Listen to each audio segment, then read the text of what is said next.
Vale. Vale. Hola, pues como ya han dicho, soy Laura González. Tengo un poco una confesión que hacer y es que esta es mi primera charla en español, en mi idioma nativo. Hasta ahora siempre las he dado en inglés, entonces perdonadme de primera mano si en algún momento rompo en inglés o algo, porque simplemente es que no sé cómo hacer estas cosas en español. Pero sin más ado, hoy quiero introduciros al Jamstack. Entonces, por poneros un poco el contexto, yo empecé a usar el Jamstack el año pasado para mi propio sitio web personal. Era una palabra que no había oído mucho todavía y que realmente está tomando mucha atracción, y eso me hizo un poco interesarme por el Jamstack y un poco intentar aprenderlo para mí misma y un poco aceptar a dar esta charla para forzarme a aprenderlo del todo. Entonces, el Jamstack, lo que nos trae aquí hoy es un stack, es un juego de tecnologías que usamos para, en este caso, hacer webs. Puedes tener un stack para cualquier cosa, pero concretamente hoy vamos a hacer webs. Y jams son las iniciales para JavaScript, APIs y markup estático. Y está desordenado porque jam en inglés rima con mermelada. Y también está desordenado porque si lo ponemos en el orden completo en el que usamos estas tecnologías, es un poco más complicado de pronunciar. Es como stack, como los vikingos. Anyway, la idea aquí, la gran idea es que vamos a usar APIs desde JavaScript en el servidor para generar markup en HTML. Y con esto servimos páginas estáticas que en el cliente, de vuelta, vamos a coger el JavaScript y vamos a usarlo para hablar con APIs, y esto como un poco cierra el círculo. Espera, aquí lo pongo para reiterar. Entonces tenemos nuestras APIs que están dando datos a un JavaScript en el servidor, y con todo esto, de nuevo, estamos generando una carpetita con archivos HTML, básicamente, y CSS y JavaScript, y esto lo subimos en servidor y luego el cliente recoge todo esto, ejecuta el JavaScript y ese JavaScript habla con APIs, y desde aquí podemos hacer cosas como interactuar con conceptos o regenerar nuestra web incluso. Y esto, si acabáis de empezar en la industria o incluso si os habéis olvidado un poco de cómo eran las cosas hace 2 años, suena demasiado sensible, demasiado como, vale, sí, os estoy contando cómo hacer webs. Es un poco eso, si acabáis de llegar es muy fácil olvidarse de cómo hacíamos webs antes de que estuviese el Jamstack. Entonces, sé que el nombre de la charla era una introducción al Jamstack, pero en vez de eso vamos a hablar un poco de lo que teníamos antes. Vamos a viajar atrás en el tiempo y hablar de cómo hacíamos webs al principio de Internet, por- porque tiene una relación brutal con el Jamstack y luego como que divergimos un poco y hemos casi vuelto a esto. Entonces, casualmente, happens que el principio de Internet es cuando nací yo, que es muy conveniente, para nada anecdótico y totalmente citable en bibliotecas. Y entonces, al principio de todo esto, lo que teníamos era HTML estático. Esto es básicamente la parte de markup estático del Jamstack, y el problema aquí es que estábamos haciendo estos archivos HTML a mano. No teníamos ninguna clase de interactividad aquí. Todo el mundo que pedía esta página web veía exactamente la misma página web. Y ahora podíamos ser un poco más fancy y usar programas como FrontPage o Dreamweaver, que al final del día generaban sitios estáticos. Eran un poco como el Gatsby de la época. Y a la hora de poner esta web en Internet, teníamos nuestra carpetita con HTMLs y, como sabéis, nuestro servidor, especialmente lo que podíamos conseguir en la época, es básicamente un ordenador en la nube. Y de aquella, básicamente, este ordenador esperaba que le pidiésemos un archivo concreto y lo devolvía. Y todo el mundo veía el mismo archivo porque pedías ese archivo. No había más. El archivo era estático y esto era final. Teníamos algunas maneras de dar interactividad a las webs, y una que me vino a la mente rapidísimo pensando en esta charla fue los contadores de visitas. Y los contadores de visitas eran un poco mágicos, pero funcionaban. Y no sé si alguna vez os habéis preguntado cómo funcionaban estos tipos de contadores de visitas, pero tiene más que ver con el Jamstack de lo que pensáis. Porque nuestro contador de visitas es básicamente una imagen en otro servidor. Y un servidor es un ordenador. Entonces, si veis aquí, nuestro servidor original que sirve los HTMLs es el gris. Pedíamos una imagen y esa imagen estaba en el servidor rosita, que es especial. Entonces, una cosa que puede hacer un servidor es básicamente generar archivos. cuando le pedimos la imagen del contador de visitas, en vez de darnos un archivo de verdad, puede simplemente coger, abrir un programa, generar esta imagen, generarla al momento con alguna información dinámica, que en este caso era el número de visitas, y entregar eso de vuelta. Y para el cliente nada ha cambiado. El cliente sigue pidiendo archivos y recibiendo archivos. Pero este servidor es un poquito más mágico y lo único que ha pasado en diferencias es que igual la imagen ha tardado algunos segundos extra en cargar. Entonces, este concepto en el que teníamos un servidor estático sirviendo nuestro markup en HTML y este markup podía enlazar a servidores dinámicos, es básicamente lo que estamos haciendo en el Jamstack hoy en día. Tenemos nuestras páginas estáticas y tenemos nuestras APIs. Esto es una estructura que escalaba bastante bien, pero sin embargo, en la época, en los 90, tomamos un camino muy diferente para dar interactividad. Queríamos más dinamismo en nuestras páginas, nuestros navegadores estaban limitados en la manera de dar esta interactividad. No podíamos simplemente coger y servir imágenes para todo lo interactivo. Y teníamos un camino mucho más fácil y mucho menos over-engineered que todo esto, que era simplemente usar exactamente el mismo truco con el que podíamos generar imágenes dinámicamente y podíamos usarla para coger y generar páginas web enteras. Y esto fue un poco como empezamos a añadir interactividad a Internet. Y aquí es donde cosas y programas como PHP o Ruby aparecieron para hacer esto más fácil. Teníamos básicamente programas ejecutándose en el servidor que generaban nuestro HTML por nosotros a tiempo real. Entonces, teníamos librerías, teníamos lenguajes de programación y algunos de estos ejemplos igual os suenan, cosas como PHP, WordPress, Rails. Y durante este tiempo se empezó a crear un ecosistema masivo de aplicaciones en el servidor. Y con estos conceptos básicamente entramos en el nuevo milenio. Y aquí es donde toda esta idea de generar las páginas web en el servidor se empezó a formalizar. Y empezamos a poner nombres a nuestros stacks y empezamos a darles nombres graciosos. Y uno que sonó mucho por la época era LAMP. Entonces, LAMP era un término bastante común y es una consolidación realmente de esta manera de generar webs dinámicamente. Estaba basado básicamente en Linux y esto era porque era gratis y lo podíamos ejecutar en cualquier servidor. Estaba basado en Apache, que era un servidor. Era un servidor que por defecto servía los archivos que teníamos en una carpeta, pero basándose en ciertas reglas podía generar algunos dinámicamente. Estaba basado en MySQL, que es una capa de almacenamiento en la que no vamos a ir hoy, pero es una base de datos, básicamente. Y la mayoría de todo esto estaba basado en PHP, pero que es un lenguaje de programación para páginas web, pero teníamos muchos más, como Ruby o... Vamos a dejarlo en Ruby porque no me acuerdo de ninguno más, sinceramente. Lo importante aquí, básicamente, era que teníamos este stack. Y durante esta época es donde también el Internet empezó a estallar en popularidad. Empezamos a tener marcas como YouTube o Twitter o Facebook o Flickr o MySpace o DeviantArt. No todas han sobrevivido igual de bien, por cierto, pero empezamos a tener sitios web que realmente tenían mogollón de tráfico, se empezaron a establecer como marcas reconocidas y todas ellas estaban basadas en sitios web altamente dinámicos y todas ellas estaban basadas en stacks LAMP o similares. Y aquí es cuando nos dimos cuenta de que básicamente había un problema con nuestro stack. Y el problema es que a medida que nuestro código crecía y a medida que teníamos todavía más y más usuarios, componer una página desde cero cada vez que una persona quiere información es costoso. Es costoso para el servidor porque tiene que hacer todo esto una y otra vez cada vez que pides una página. Un segundo.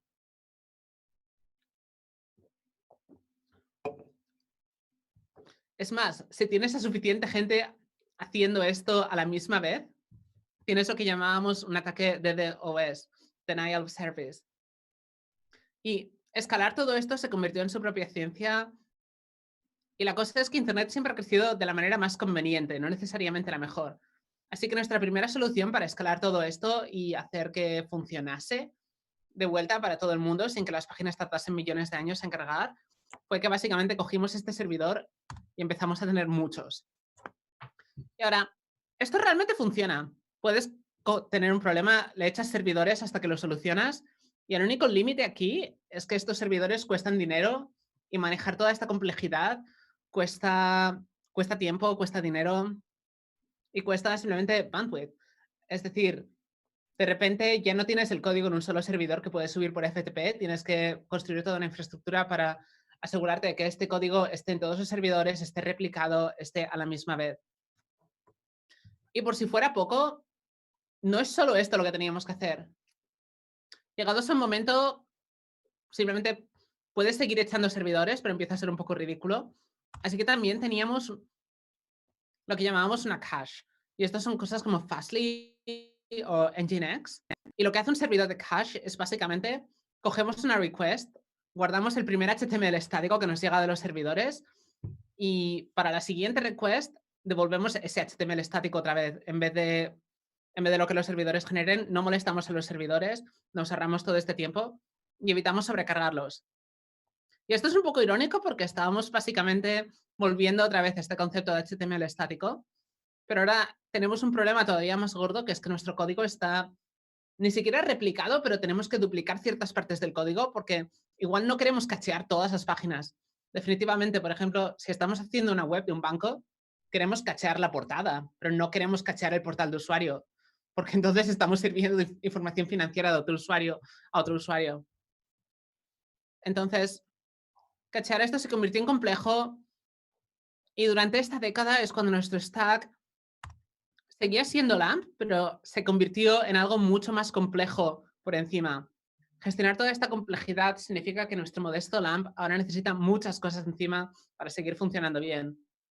Y honestamente, cada una de ellas tiene sentido y tiene contexto histórico, pero todo esto significa que lanzar una web escalable es increíblemente complicado y dividido cuando tienes que hacer todo esto. Sobre todo pensando en cuando quieres hacer cosas a una escala suficientemente grande, no necesariamente una web personal.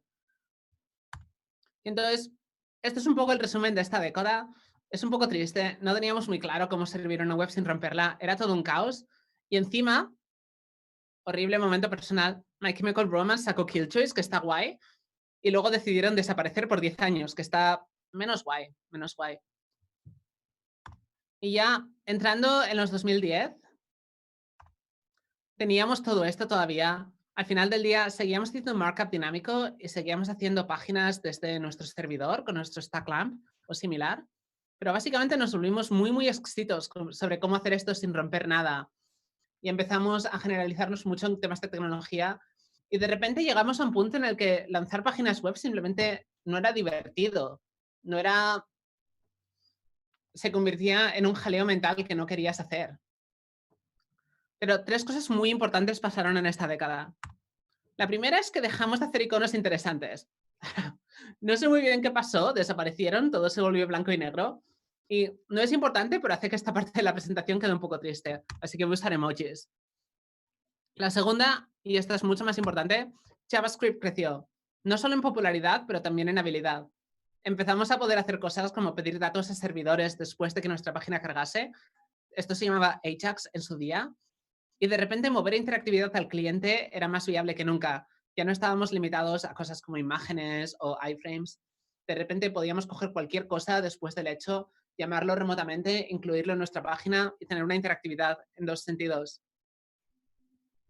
La tercera es que después de mogollón de años de las páginas web siendo la principal manera de operar con Internet, los smartphones y app stores se comieron el mundo de la nada. Ahora, a diferencia de un navegador web, que es un poco un terminal tonto, el navegador recibe HTML y lo muestra. La mayoría de cosas que pasan en una app, tanto en iOS como Android, pasan en el dispositivo. Descargas la app, lo siento. Descargas la app y dentro de la app están todas las vistas que queremos y está todo. Y lo que hace la app es comunicarse directamente con APIs, la A en el Jamstack. Y esto es muy importante porque resulta que una app no necesita HTML. Tenemos todas las vistas ya en el dispositivo y podemos procesar todos los datos directamente en el dispositivo. Y es un concepto mucho más fácil de entender y mucho más escalable. Y algo interesante es que hasta ahora nuestro stack realmente no tenía un concepto de API. Tenía un concepto de muchas cosas, pero ninguna era realmente una API. Nuestra capa de datos por diseño estaba integrada, MySQL, estaba integrada con el stack que también generaba el HTML, PHP en este caso. Y lo que empezamos a hacer, porque de nuevo la web va en el camino de menos resistencia, no necesariamente en el mejor, es que cogimos todo nuestro stack y empezamos a sacar una API al lado del HTML en la última parte del stack. Llegábamos a la capa de datos y de repente partíamos ahí, una parte generaba HTML una parte generaba una API. Los móviles utilizaban la API, la web usaba todo el barullo. Y algo que empezó a quedar claro a medida que la época progresó es que el concepto de API estaba aquí para quedarse. Así que con el tiempo lo que hicimos fue un poco no invertir el stack, sino añadir un segundo stack y la API se convirtió en la fuente de verdad. Seguíamos sirviendo markup dinámico a clientes, llegando desde el servidor, pero ahora teníamos dos capas de servidores. Nuestro primer servidor era la API. Y teníamos un servidor que básicamente consumía la API y generaba el HTML. Talk about over engineering. Por suerte, y como dije antes, cuando llegamos a este nivel de complejidad, y esto era bastante común, y de hecho en mi último trabajo seguíamos haciéndolo, pero por suerte, y como dije antes, algo muy importante es que JavaScript seguía creciendo. Entonces, si nuestros navegadores ahora podían hablar directamente con las APIs, gracias a JavaScript, igual realmente podemos limpiar un poco todo este desastre. ¿Necesitamos realmente que el servidor sirva páginas personalizadas a cada usuario? Igual podemos trocear esto igual que las apps y mover algo de esta complejidad de vuelta al cliente. Básicamente coger todo esto que habíamos montado y acercarlo de vuelta a esto. Pero teniendo en cuenta que ya no estamos en los 90, estamos en el futuro. Bueno, ha pasado un mes desde que estamos en el futuro y de momento ha ido terrible, pero ya me entendéis. Pero entonces, si comparamos lo que tenemos ahora con lo que teníamos antes, el markup estático, en el pasado teníamos páginas estáticas y eran muy rápidas. Nuestro único problema con ellas es que estaban hechas a mano y actualizarlas llevaba tiempo. Y si tenías una barra de navegación, mantenerla consistente entre todas nuestras páginas era básicamente imposible. Era muy difícil de actualizar a mano el markup estático y era muy difícil mantener consistencia entre todas nuestras páginas. Y si usabas un generador como FrontPage o Dreamweaver, te ahorrabas un poco ese problema, pero seguías sin estar del todo claro cómo añadías tu interactividad de vuelta a esas páginas.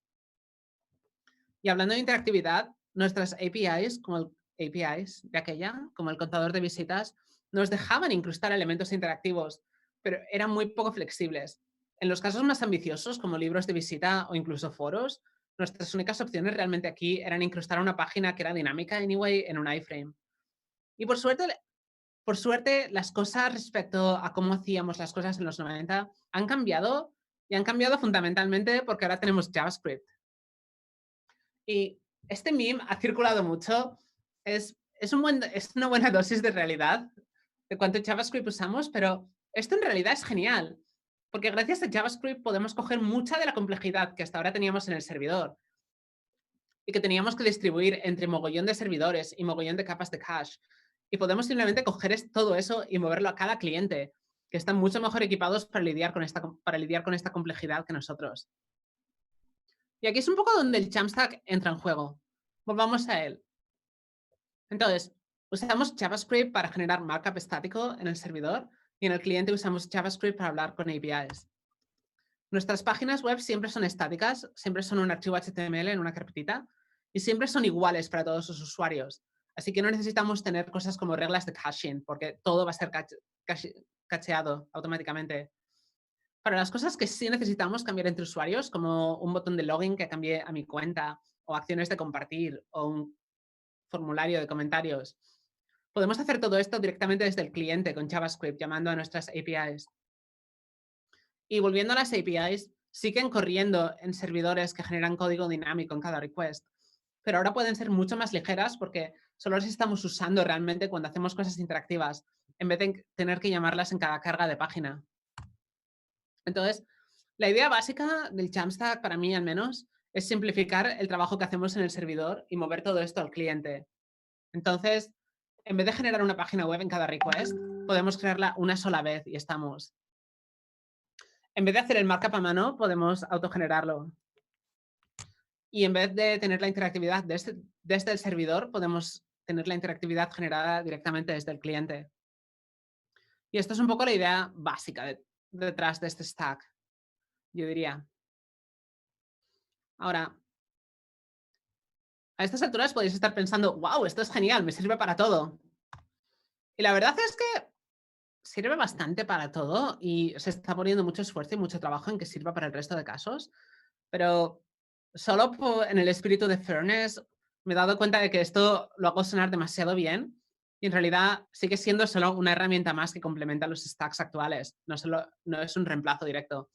Hay dos casos, dos escenarios donde probablemente no quieras usar Jamstack ahora mismo, que son muy remotos, pero básicamente es si tenemos muchas páginas o si actualizamos nuestro sitio web muchas veces. Entonces, si tu sitio web tiene muchas páginas, y me refiero a muchas, no un blog, puede que un periódico, definitivamente la Wikipedia, podéis imaginar cómo republicar eso cada vez que algo se actualiza, básicamente va a usar tiempo. Si puedes permitirte el tiempo, está guay. Si no puedes permitirte el tiempo, entonces básicamente mientras todo eso se actualiza, estás sirviendo las páginas viejas de tus usuarios, que puede ser no deseable.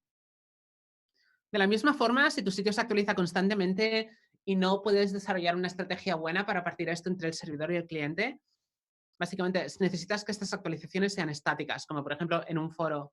El Jamstack tampoco es la mejor solución, porque de nuevo cada vez que pasa algo en la página tienes que republicar todo tu sitio web y esto lleva tiempo y lleva procesos del servidor y básicamente llegados a cierto punto, si estás siempre republicando tus páginas web, no has ganado nada. O igual sí, porque recientemente Smashing Magazine migró todo su blog al Jamstack.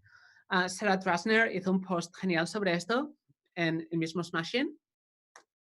Entonces, es una tecnología que está constantemente en desarrollo y que se está trabajando mucho en convertirlo en la forma de desarrollar webs en el futuro y es muy interesante.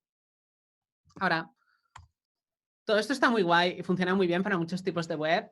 Y igual os estáis preguntando cómo usarlo y esto a lo largo del día vamos a ir en mucho más detalle en el resto de sesiones en cómo usarlo, pero os voy a dar algunos pointers generales. Entonces, hasta ahora he estado mintiendo un poquito. Tenemos páginas y tenemos un servidor que las sirve. Hasta aquí estamos bien. Pero todavía tenemos que generar estas páginas desde una API. Necesitamos nuestro equivalente a FrontPage o Dreamweaver. Y idealmente queremos que esto ocurra automáticamente. Entonces, hay muchos servicios que hacen estas cosas a la vez por nosotros y vamos a ver muchos de ellos hoy. Pero por ahora voy a separar todo esto en tres columnas principales. Primero, tenemos que generar nuestras páginas. Podemos generar nuestras páginas con generadores como Gatsby o Next o Jekyll o Nuxt. Usan diferentes frameworks detrás y usan diferentes tecnologías, sobre todo a la hora de servir las páginas de vuelta al cliente, pero el proceso es básicamente el mismo. Cualquiera de estas herramientas al final del día os va a dar vuestra carpeta de páginas estáticas. Entonces, una vez que has generado tus páginas con este software, puedes alojarlas directamente, pero algo que es muy interesante del Jamstack y que vamos a explorar es que no tienes que hacer esto en tu propio ordenador. Puedes generarlas en un servicio externo. Entonces, esto es lo que llamamos un servicio de build. Puede ser el ordenador morado y esto es lo que va a generar nuestras páginas por nosotros. La ventaja de generarlas en un servidor externo versus generarlas en nuestro ordenador es que podemos automatizar los procesos alrededor de todo esto. Entonces, tenemos servicios como Netlify o Seed o GitHub o cualquier proceso de CI/CD o puedes hacerlo en tu propio ordenador. Y después de generar la página, sí que tenemos finalmente nuestra carpetita con archivos estáticos que podemos alojar en básicamente cualquier servidor, pero hay algunos servidores que están más optimizados para el Jamstack. Entonces, tenemos servidores para el Jamstack como Netlify o Seed, tenemos servicios más comprensivos como GitHub y tenemos finalmente, como todo esto siguen siendo páginas estáticas, puedes ponerlos en tu viejo FTP que tenías en los 90 y todo va a servir y funcionar de la misma manera. Algo interesante que os habréis fijado es que muchos de los servicios de build hacen hosting también. Netlify o Seed o GitHub hacen cosas bastante mágicas, hacen servicios on top of, hacen cosas, os proveen con cosas como APIs. Entonces, por ejemplo, en cualquiera de los tres primeros tenéis APIs para coger y republicar vuestro sitio web cuando pasa algo, pudiendo cerrar muy bien un círculo de interactividad.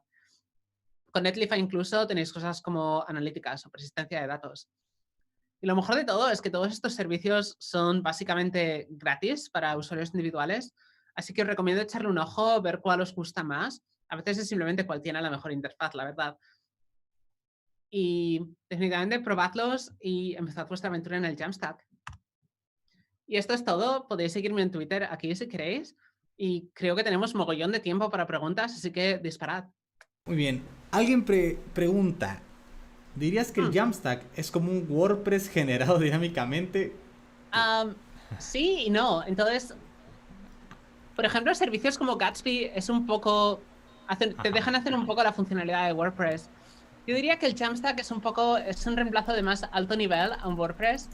Es más como un PHP generado dinámicamente, pero es definitivamente una solución muy buena para blogs y es algo que recomendaría para hacer un blog hoy en día.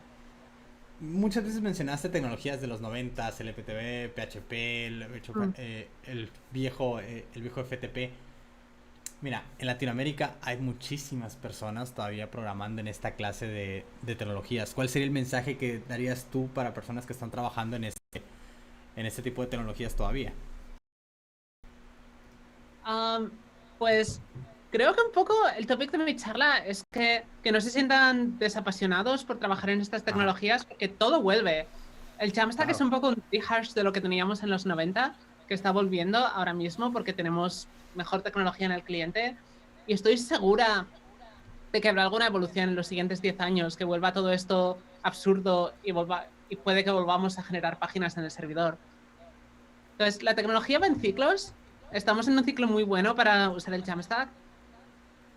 Creo que definitivamente todo este conocimiento es útil. Es tan bien como empecé yo, haciendo páginas y subiéndolas a FTP. Y luego fue un Claro, así poco empezamos creciendo por la todos. carrera. Mm. Vale, muchísimas gracias. Comenta que a él no le ha quedado muy claro qué es lo que es Netlify. Ah, pues Netlify es un servicio de hosting, entonces te alojan tus páginas web y es un servicio de construir la página web. Entonces, la idea básica de Netlify es que tienes un repositorio en GitHub o whatever con tu sitio web en Gatsby o Next o lo que sea. Y Netlify lo va a generar para ti y lo va a servir en una URL en Internet. ¿Qué tan inclinado, qué tan complicada sería la curva de aprendizaje del Jamstack? Hablamos Um, de un stock genérico. supongo que depende de tu background. Si has Si acabas de empezar, es posiblemente más fácil que si llevas bastante tiempo haciendo webs desde un servidor. Yo diría que ahora mismo algo bastante bueno es que muchos de los conceptos que puedes aprender hoy en día son sobre todo de JavaScript en el cliente, así que es algo que definitivamente vas a usar haciendo páginas web en el Jamstack. Algo que igual no expliqué lo suficientemente bien, de hecho, es que la mayoría de los generadores para el Jamstack, entonces, por ejemplo, Gatsby y Next, básicamente usan React, que es lo que está enseñando todo el mundo, que no quiero mencionarlo por nombre porque trabajo para Facebook y es un poco un conflicto de intereses, pero está Ajá. guay. Entonces, curva de aprendizaje yo diría, si tienes que aprender client-side JavaScript, en primer lugar, el Jamstack es un añadido relativamente pequeño encima de eso, y con servicios como Netlify se convierte en mucho más fácil porque hacen la mayoría del trabajo de operaciones por ti. Nos pregunta Enzo Vergara, bajo este patrón o bajo este esquema, ¿dirías que PHP, Python o Ruby nos quedarían solo para el back en las APIs? Puede ser, creo que es definitivamente el endgame del Jamstack, que es un poco, si vamos a servir HTML estático, no tenemos una necesidad de generar HTML dinámico. Pero de la misma manera podrías decir que al final del día lo que estábamos haciendo con PHP, Python o Ruby, gracias por recordarme Python a todo esto, que se me había olvidado, era un Olvidé poco, que teníamos existía. una API que nos daba HTML en vez de JSON. Entonces, son lenguajes definitivamente evaluables, pero algo que estoy viendo yo en la industria es que backend y frontend se están dividiendo más que nunca. Pero a la misma vez, frontend se está extendiendo entre hacer un poco el backend del frontend y el frontend del frontend, así que Eso es algo que te preguntaría yo a ti, tú que estás en el tope de la industria realmente, que estás en una zona que realmente se trabaja en el top. Nosotros todavía estamos aquí muy casados con esta onda del full stack. Tú comentas que se mm. están separando. ¿Tú qué opinas al respecto? Ah, yo personalmente tengo más un background de diseño que de programación, entonces le doy la bienvenida a cualquier cosa que me permita evitar escribir código de servidor. Pero supongo que es un cambio que tiene que venir en algún momento. A medida que crecemos como industria, nos estamos especializando más y más y tenemos más y más trabajo porque las expectativas de los usuarios siguen creciendo. Entonces, cosas como partir el backend del frontend, en primer lugar, de primeras, tienen un poco de sentido en mi cabeza porque simplemente te permiten partir el trabajo en una forma que tiene sentido y contratar a más gente para hacer la cosa, para acabar la cosa antes. Personalmente, creo que hay valor en al menos entender todo el stack, pero es algo que hemos visto ya pasar con desarrolladores de apps, por ejemplo. Los desarrolladores de apps históricamente nunca han trabajado en la capa de frontend porque han trabajado en lenguajes totalmente distintos y conceptos totalmente distintos. Entonces, Vale. creo que eso está pasando un poco en la web.